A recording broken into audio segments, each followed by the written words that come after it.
Welcome back to our channel டான்ஸரோட princess. நான் தான் அவங்க பிரின்சஸ் பேசுகிறேன். இன்றைக்கி நம்ம சேனலில் என்ன பார்க்க போகிறோம் அப்படின்னா, பொங்கலுக்கு நாங்கள் எப்படி செலிப்ரேட் பண்ணோம் அப்படின்றத தான் டீட்டெயிலாக இன்றைக்கி நீங்கள் இந்த வீடியோவில் பார்க்க போகிறீங்க. ஸோ வாங்க இப்போ வீடியோக்குள்ளே போகலாம்.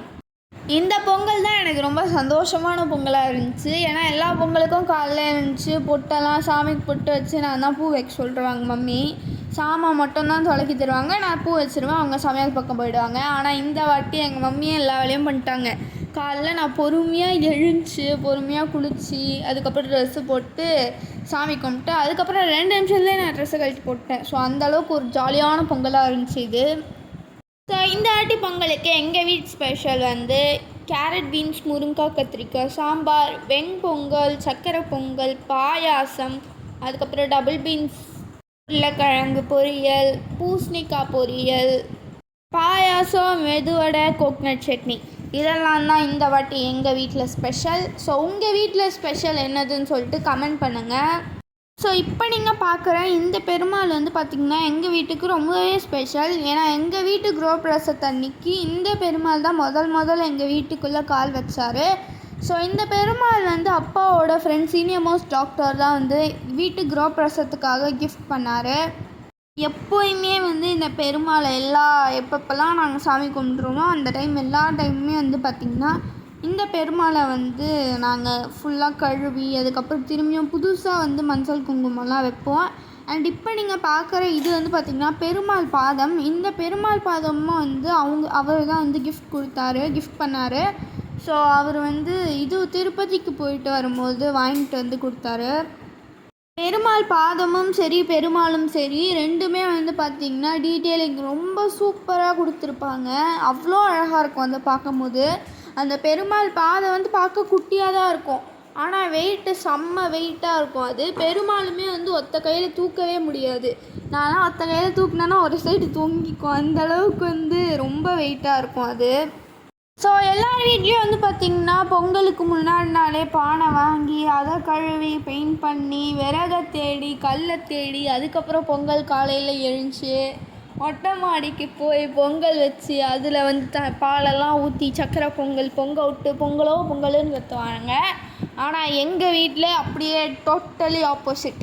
காலைல வந்து நான்லாம் வந்து இந்த பொங்கலுக்கு ஃப்ரீயாக எழுந்துச்சேன் எப்போ வேணுமோ. ஆனால் வந்து 7 மணிக்கெலாம் எழுந்துச்சிட்டேன். எங்கள் வீட்டில் எப்படி பொங்கல் கும்பிடுவோன்னா, நாங்கள் வந்து குக்கரில் தான் பொங்கல் வடிப்போம், குக்கரில் தான் பொங்கல் எல்லாம் செய்வோம். சக்கரை பொங்கல் மட்டும் பாத்திரத்தில் செஞ்ச சக்கரை பொங்கலில் மஞ்சள் அப்படியே கட்டிட்டு நாங்கள் வந்து சாமிக்கு முன்னாடி அப்படியே முழு சக்கரை பொங்கல் அந்த பாத்திரத்தோடையே நாங்கள் வந்து படைச்சிருவோம். அதுக்கப்புறம் நாங்கள் வந்து என்னென்ன வந்து சமைச்சிருக்கோமோ அதெல்லாம் வச்சு படைச்சி தான் எங்களுக்கு பழக்கம். ஸோ உங்கள் வீட்டில் நீங்கள் எப்படி பொங்கல் கும்பிடுவீங்க? எங்களை போல குக்கரில் தான் பொங்கல் கும்பிடுவீங்க அப்படின்னா ஒரு ஃபயர் எமோஜி வந்து அமுச்சு விடுங்க கமெண்ட்டில். அண்ட் இல்லை நான் வந்து மண்பானையில் வந்து காலைல சீக்கிரமாக எழுந்துச்சி பொங்கல் கும்பிடுவோம் அப்படின்னா மண்பானை எமோஜி வந்து கமெண்ட்டில் போடுங்க. நம்ம மாதாஜி சைடில் வந்து டபுள் பீன்ஸ் உருளைக்கிழங்கு பொரியல் வந்து பார்த்திங்கன்னா வந்து ஃபுல்லாக கலரி விட்டுட்ருக்காங்க. அப்புறம் அந்த சைடு வந்து சாம்பாருக்கு வந்து எங்கள் மம்மியை வந்து பண்ணுறாங்க, அடுப்பு ஏற்றிட்டாங்க. ஸோ அதுக்கு தான் எங்கள் மம்மி நெய்லாம் ஊற்றுறாங்க. இந்த வாட்டி பொங்கலுக்கு வந்து பார்த்திங்கன்னா நாங்கள் ட்ரெஸ் எதுவுமே வாங்கலை. அதுக்கான மெயின் ரீசன் வந்து எங்கக்கிட்டேயே வீட்டில் நிறைய ட்ரெஸ்ஸஸ் இருந்துச்சு. கிரகப்பிரவேசமாக இப்போ தான் பண்ணோம் அப்படின்றனால அந்த ட்ரெஸ்ஸு நிறைய இருந்துச்சு. அதுக்காக வாங்கின ட்ரெஸ்ஸு நாங்கள் நிறைய செட்டாக வாங்கிட்டோம். ஸோ அதனால் அந்த ட்ரெஸ் அப்படியே இருந்துச்சு. அது மட்டும் இல்லாமல் எங்கள் வீட்டில் அப்பப்போ நிறைய ட்ரெஸ்ஸு வாங்கி இந்த தீபாவளிக்கு அதெல்லாம் வாங்கி நிறைய ட்ரெஸ்ஸு இருந்துச்சா, அதனால் ஓகே இந்த வாட்டி ட்ரெஸ் எதுவும் வேண்டாம் அப்படின்னு சொல்லிட்டு நாங்கள் வேணான்ட்டோம். அதை விட ஒரு மெயின் ரீசன் வந்து பார்த்திங்கன்னா நாங்கள் ஸ்கூலில் தான் போகிறோம் அப்படின்றனால வாரத்தில் 6 நாளுமே நாங்கள் வந்து யூனிஃபார்ம் தான் போட்டுட்ருப்போம். அதனால் வந்து எங்களுக்கு அந்த துணியுமே வேஸ்ட்டு தான் அப்படின்னு சொல்லிட்டு இந்த வாட்டி துணியே வேண்டாம் அப்படின்ட்டு ஒரு குறிக்கோள் எடுத்திருந்தோம். நீங்கள் துணி வாங்கினீங்களா இல்லையா? அப்படி வாங்கியிருந்தீங்கன்னா எந்த கலர் ட்ரெஸ் வாங்கினீங்க அப்படின்னு சொல்லிட்டு கமெண்ட்டில் சொல்லுங்கள். இந்த வாட்டி பொங்கலுக்கு நாங்கள் எங்கேயுமே வெளியே போகல. ஸோ அதுக்கான மெயின் ரீசன் என் அண்ணன் வந்து +2 படிக்கிறான் அப்படின்றனால அவனுக்கு படிக்கிறதுக்கே சுத்தமாக டைம் இல்லை. 24/7 படிச்சுக்கிட்டே தான் இருக்கான். ஸ்கூல் விட்டு வரான், டியூஷன் போகிறான். 2 டியூஷன் முடிச்சுட்டு வீட்டுக்கு வந்தால் கரெக்டாக ஒரு 9:30 மணி 9:15 போல் இருக்குது. அதுக்கப்புறம் அவன் திரும்பியும் படிச்சுட்டு சாப்பிட்டு தூங்கிறதுக்கே அவனுக்கு டைம் சரியாக இருக்குது. ஸோ அதனால் எங்கேயும் போக வேண்டாம் அப்படின்னு சொல்லிட்டு இருந்தோம். ஸோ அது மட்டும் இல்லாமல் என் அண்ணனுக்கு பப்ளிக் எக்ஸாம் வேறு இருக்கா. ஸோ தட் இந்த வாட்டி வந்து டிஸ்டர்ப்லாம் எதுவும் பண்ண வேண்டாம், ஒழுங்காக உருப்படியாக உட்காந்து படிக்கட்டும் அப்படின்னு சொல்லிட்டு நாங்கள் வந்து எங்கேயுமே வெளியே போகல. நீங்கள் வெளியே போனீங்களா இல்லையா? ஸோ அதெல்லாம் கமெண்ட்டில் சொல்லுங்கள். இந்த வீடியோ பார்க்குற 10th அப்புறம் 12th அண்ணாக்காங்க யாராச்சும் இருந்தீங்கன்னா டைம் வேஸ்ட் பண்ணாமல் படிங்க. ஸோ உங்களோட பப்ளிக் எக்ஸாமுக்கு என்னோடய வாழ்த்துக்கள். ஆல் த பெஸ்ட், நல்லா எழுதுங்க. அண்ட் இந்த மாதிரி அண்ணா அக்காங்கனால தான் நம்ம வந்து டூர் போகாமல் இந்த வாட்டி இருக்கோம். ஸோ அப்படியும் யாராச்சும் வந்து 12th படிக்கிறான் என் அண்ணா, இல்லை 12th படிக்கிறாங்க என் அக்கா, அதனால நான் வீட்டில் இருக்கேன் அப்படின்ட்டு யாராச்சும் இருந்தீங்கன்னா கமெண்ட்டில் சொல்லுங்கள். என் மம்மி வந்து உளுந்த வடைக்கு கிரைண்டர்லேயே இஞ்சி உருளைக்கிழங்கு அதெல்லாம் போட்டு அப்படியே மாவையும் போட்டு அரிசி போட்டு நல்லா வந்து மாவாக்கி எடுத்துப்பாங்க. ஸோ இப்படி பண்ணுறனால இப்போ இஞ்சியை துருவி போடுறோம் இல்லை கட் பண்ணி எவ்வளோ ஃபைனாக சாப் பண்ணாலுமே அது வந்து எப்படியாச்சும் ஒரு தடவை நம்மளுக்கு வந்து அந்த இஞ்சி வந்து வாயில் மாட்டிடும்.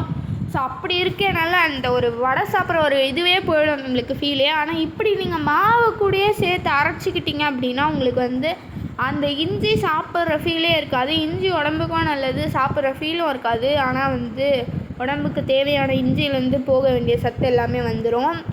அதே போல் நாங்கள் எல்லா டைம் உளுந்த வடை செய்யும் போதும் வேக வச்ச உருளைக்கிழங்கை வந்து பார்த்திங்கன்னா போடுவோம். ஸோ இதை எதுக்கு ஆட் பண்ணுறோம் அப்படின்னு வந்து பார்த்திங்கன்னா, இப்போ நம்ம வந்து உருளைக்கிழங்கு ஆட் பண்ணாமல் போட்டோம் அப்படின்னா வடை வந்து பார்த்திங்கன்னா நல்லா எண்ணெய் குடிக்கும். அண்ட் கிறிஸ்பினஸும் வந்து கொஞ்சம் நேரம் ஒரு 1/2 hour கழித்து நீங்கள் எடுத்து பார்க்கும்போதே கிறிஸ்பினஸ் இருக்காது.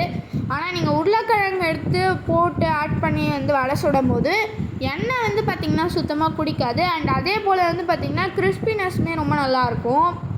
நீங்கள் யாராச்சும் வந்து இந்த மாதிரி உருளைக்கிழங்கு போடாமல் தான் வடை சுட்டுக்கிட்டு இருக்கேன் அப்படின்னா இந்த வாட்டி ட்ரை பண்ணி பாருங்கள். உண்மையாலுமே வந்து வடையில் சுத்தமாக வந்து எண்ணெய் குடிக்காது.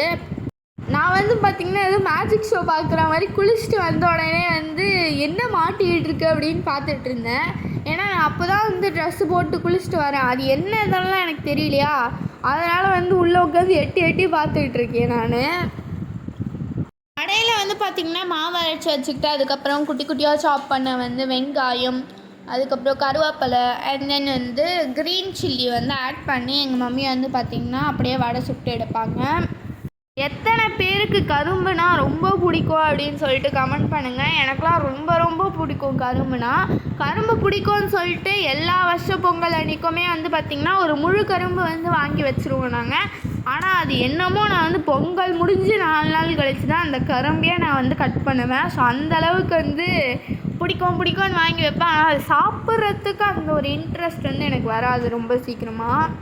நீங்களும் என்ன மாதிரி தானான்னு சொல்லிட்டு கமெண்ட் பண்ணுங்கள். அண்ட் தென் நாளைக்கு வந்து பார்த்திங்கன்னா மாட்டுப்பொங்கல். ஸோ மாட்டுப்பொங்கல் அன்றைக்கி கிராமத்தில் ரொம்ப சூப்பராக வந்து செலிப்ரேட் பண்ணுவாங்கன்னு சொல்லிட்டு எங்கள் மம்மி சொல்கிறாங்க. எங்கள் மம்மி சொல்கிறத வச்சு பார்த்தா மாட்டுப்பொங்கல் கிராமத்தில் ரொம்ப சூப்பராக செலிப்ரேட் பண்ணுவாங்கன்ற மாதிரி இருக்குது. ஏன்னா வந்து மாடெல்லாம் வந்து குளிப்பாட்டி அதுக்கு பெயிண்ட் அடித்து அந்த கொம்புக்கெல்லாம் பெயிண்ட் அடித்து ரொம்ப ஜாலியாக வந்து மாட்டு வண்டியில் தான் போய் செலிப்ரேட் பண்ணுவாங்க. ஸோ அப்படி தான் எங்கள் மம்மி சொன்னாங்க. ஆனால் வந்து எனக்கு கொஞ்சம் வந்து நான் அந்த எக்ஸ்பீரியன்ஸ் பண்ணி பார்க்குற அளவுக்கு நான் வந்து இல்லை. ஏன்னா நான் வந்து சிட்டிலேயே பிறந்து வளர்ந்தனால என்னால் கிராமத்தோட லைஃப் இந்த பொங்கல் டைம்லலாம் என்னால் எக்ஸ்பீரியன்ஸ் பண்ணி பார்க்க முடியல. நீங்கள் இந்த மாதிரி கிராமத்தில் தான் இருக்கேன் நான் வந்து பொங்கல்லாம் வந்து செலிப்ரேட் பண்ணுவேன் கிராமத்தில் அப்படின்னா கமெண்ட் பண்ணுங்கள். இது வரைக்கும் நான் வந்து சூரிய பொங்கல் கூட கும்பிட்டதில்லை. அண்ட் அதே போல் கிராமத்துக்கு போயிட்டு இந்த மாட்டு பொங்கல் அன்றைக்கி அந்த மாதிரி எதுவுமே நான் பண்ணதில்லை. மாட்டு வண்டியில் கூட போனதில்லைன்னா பார்த்துக்கோங்க. ஏன்னா நம்மளாம் சிட்டியில் இருக்கோம், அதாச்சும் நாங்கள் சிட்டியில் இருக்கோம் அப்படின்றனால அந்த மாதிரி எதையும் என்னால் எக்ஸ்பீரியன்ஸ் பண்ணி பார்க்க முடியல.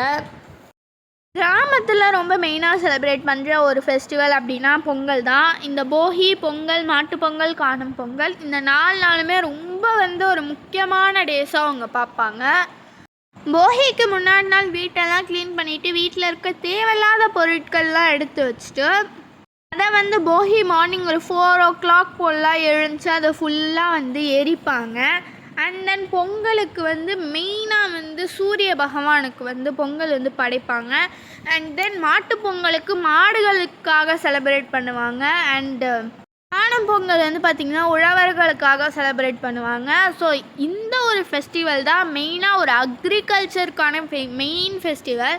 ஏன்னா வந்து சூரியன் தான் வந்து நம்மளோட விளைய வச்ச பயிர் எல்லாமே வந்து நல்லா முளைச்சி வரத்துக்கு ஹெல்ப் பண்ணுறாரு ஒரு சூரியன்.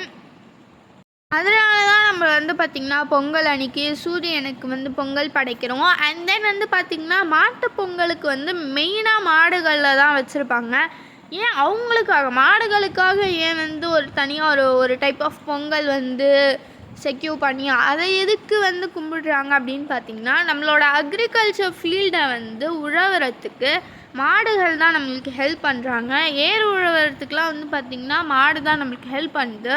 ஸோ அதனால் வந்து பார்த்திங்கன்னா மாட்டுப் பொங்கல் அன்றைக்கி வந்து மாடுகளுக்கு வந்து நம்ம வந்து நல்லா பெயிண்ட் அதை குளிப்பாட்டி கொம்புக்கெல்லாம் பெயிண்ட் அடித்து அதை வந்து நம்ம மாட்டுப் பொங்கல் அன்றைக்கி செலிப்ரேட் பண்ணுறோம்.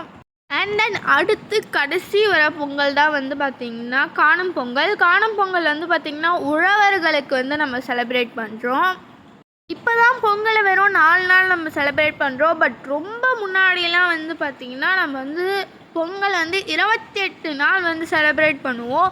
ஒரு நாளும் ஒரு இதுக்கு வந்து இம்பார்ட்டன்ஸ் கொடுத்து நம்ம வந்து முன்னாடிலாம் வந்து 28 நாள் நம்ம செலிப்ரேட் பண்ணுவோம். பட் இப்போ நம்ம வந்து வெறும் 4 நாள் தான் செலிப்ரேட் பண்ணுறோம். That's it. எல்லாமே நாங்கள் வந்து ரெடி பண்ணிட்டோம். இப்போ ஃபுல்லாக பிளேட்டிங் பண்ணிவிட்டு நாங்கள் வந்து சாமி கும்பிடுறது மட்டும்தான் வேலை. ஸோ 3 இலை வந்து இந்த வாட்டி வச்சுருந்தோம். பொங்கல் ஒரு இலைக்குமே வந்து பார்த்திங்கன்னா பொங்கல், வடை, அதுக்கப்புறம் சாம்பார், பொரியல், உருளைக்கிழங்கு பொரியல் வந்து வச்சுருந்தோம். டபுள் பீன்ஸ் உருளைக்கிழங்கு பொரியலும் அதை மட்டும் வச்சுருந்தோம். நாங்கள் இதெல்லாம் வச்சு நாங்கள் வந்து பொங்கல் கும்பிட்டோம் இன்றைக்கி. அண்டு சக்கரை பொங்கல் நான் ஆல்ரெடி சொன்ன மாதிரி நாங்கள் வந்து சக்கரை பொங்கல் செஞ்ச பாத்திரத்துலேயே மஞ்சளை வந்து கட்டிட்டு அதில் வந்து பார்த்திங்கன்னா நாங்கள் அப்படியே மொத்தமாக படைச்சிட்டோம். ஸோ நீங்கள் எப்படி வந்து இந்த வாட்டி பொங்கல் கும்பிட்டீங்கன்னு சொல்லிட்டு கமெண்ட் பண்ணுங்கள். எல்லாருக்கும் wish you a happy Pongal. எவ்வளோ ஜாலியாக நீங்கள் வந்து இன்றைக்கி செலிப்ரேட் பண்ணிங்க, என்னென்ன நடந்துச்சு இன்றைக்கி பொங்கல் அன்றைக்கி உங்களுக்கு, அது எல்லாமே வந்து பார்த்திங்கன்னா கமெண்ட் பண்ணுங்கள். So wish you a happy Pongal and advance மாட்டு பொங்கல், அட்வான்ஸ் காணும் பொங்கல்.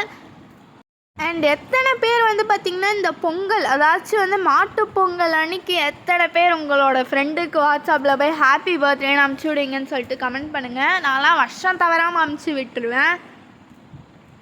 இதே போல் நியூ இயர்லாம் வந்தால் இதை விட ரொம்ப கிரிஞ்சாக நான் 2025 தூங்கினேன்டி, நான் 2026 தான் எழுந்திருக்கேன் அப்படின்லாம் சொல்லி ஒரு மொக்கையாக கிரிஞ்சாக ஒரு ஜோக் பண்ணுவேன். ஸோ அது ஜோக்குன்னு ஏற்றுக்க முடியாது, ஆனால் நான் அது ஜோக்குன்னு தான் சொல்லி பண்ணுவேன். ஸோ இதே போல் நீங்கள் எந்த வகையாக அது ஜோக்காகவே இருந்திருக்காது, ஆனால் ஜோக்குன்னு சொல்லி நீங்கள் என்னென்ன பண்ணுவீங்கன்னு சொல்லிட்டு கமெண்ட் பண்ணுங்கள். So once again wish you a happy Pongal. இந்த வீடியோ அவ்வளோதான் ஃப்ரெண்ட்ஸ். இந்த வீடியோ உங்களுக்கு பிடிச்சிருந்தா லைக் பண்ணுங்கள், ஷேர் பண்ணுங்கள், கமெண்ட் பண்ணுங்கள், மறக்காமல் சப்ஸ்கிரைப் பண்ணுறேங்க. பாய்.